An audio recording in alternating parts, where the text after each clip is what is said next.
बहुत ही खुशहाल जंगल था। उस जंगल का राजा था बाघ। बाघ अपने बेटे वीरू के साथ रहता था।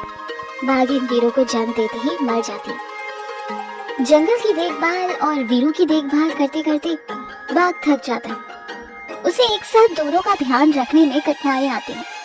ऐसे में एक दिन हिरन बाघ के पास आती है और कहती है, महाराज, मैं आपकी परेशानी समझकर यहाँ आई हूँ। महाराज, मैं वीरू की जिम्मेदारी लेना चाहती हूँ। मैं आपको कभी शिकायत का मौका नहीं दूंगी। हिरन, ये कहकर तुमने मेरी परेशानी दूर कर दी है। मुझे तुम पर पूरा भरोसा है। अब मैं अपने जंगल की तरफ अच्छे से ध्यान दे पाऊंगा। उस दिन से हिरन एक माँ के जैसे वीरू के साथ रहकर उसका ध्यान रखने लगती। बाघ का एकमात्र मंत्री था काला शेर, जिसका नाम था गब्बर। बाघ गब्बर पर आंख बंद करके विश्वास करता था। बाघ गब्बर को जानवरों की रखवाली के लिए रखता, पर गब्बर अपनी भूख मिटाने के लिए उन्हीं जानवरों का बेरहमी से शिकार किया करता। गब्बर की शिकार करने की ये आदत अब दिन ब दिन बढ़ती ही जा रही थी। गब्बर सोचता है, अब यूं छुप कर शिकार करना बंद करना होगा। वैसे भी सारा जंगल मैं ही तो संभालता हूँ, इसलिए अब बाघ की जगह मुझे जंगल का राजा बनना होगा।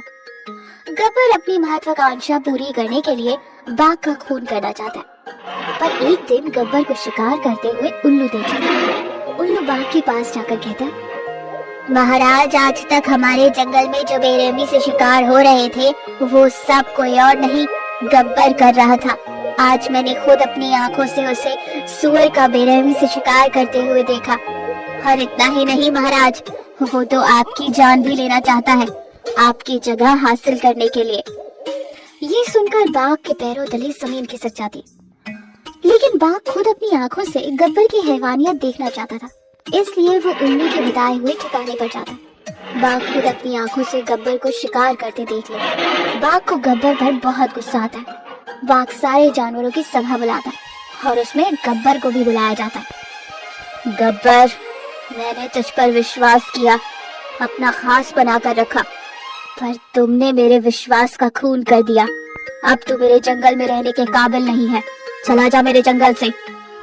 जब सारे जानवरों को ये बात पता चली तो वो भी बाघ के साथ गब्बर को नफरत की नजरों से देखने लगे। और इतना ही नहीं, उन जानवरों ने गुस्से में पत्थर मार मार कर गब्बर को जंगल से बाहर निकाल दिया। गब्बर को ये अपमान बर्दाश्त नहीं हुआ और वो मन ही मन सोचने लगा, मैं तो बाघ को मार कर जंगल का राजा बनना चाहता था, पर अब इन सारे जानवरों को भी कहीं नहीं छोड़ूंगा। अब तो मैं सबको मार दूंगा।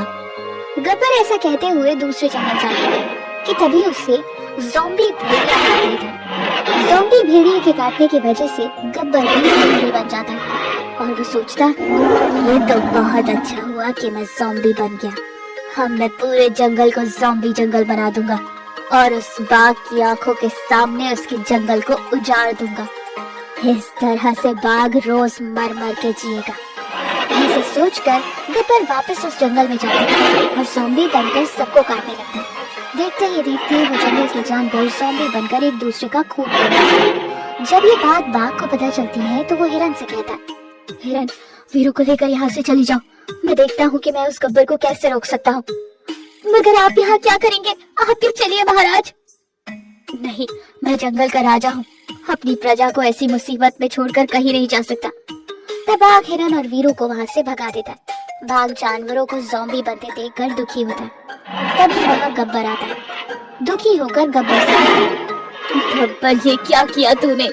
बदला लेना ही था तो मुझसे लेता, मेरे जानवरों को तो छोड़ देता। अब एक काम कर गब्बर, मुझे भी मार दे, क्योंकि मैं ये सब देख नहीं पाऊंगा। अरे मैं तुम्हें कभी नहीं मारूंगा, तुम्हारा रोज दुखी चेहरा देखना ही मेरे कलेजे को सुकून देगा। गब्बर बाघ को कैद करके रखता है और गब्बर सुलम करते रहता है, पर उसे मारता नहीं